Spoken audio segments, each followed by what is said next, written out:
ఫరో గాజాను కొట్టకమునుపు ఫిలిస్తీయులను గూర్చి ప్రవక్త అయిన ఇర్మియాకు ప్రత్యక్షమైన యెహోవా వాక్కు. యెహోవా ఇలాగు సెలవిచ్చుచున్నాడు.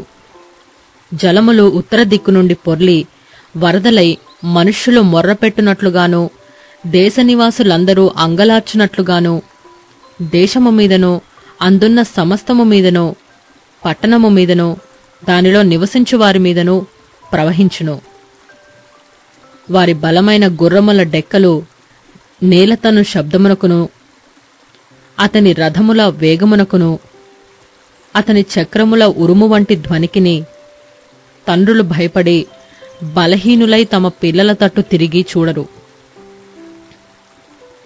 ఫిలిస్తీయులనందరినీ లయపరచుటకును, తూరు సీదోనులకు సహాయకుడొకడైనను నిలువకుండా అందరినీ నిర్మూలము చేయుటకును దినము వచ్చుచున్నది.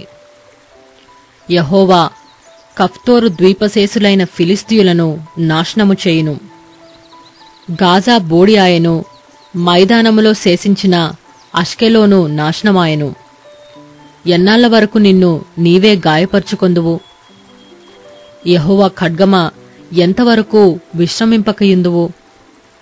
నీ వరలోనికి దూరి విశ్రమించి ఊరుకుండుము. అష్కెలోను మీదికిని సముద్ర తీరము మీదికిని పొమ్మని యెహోవా నీకు ఆజ్ఞ ఇచ్చియున్నాడు గదా. నీవేలాగు విశ్రమించుదువు?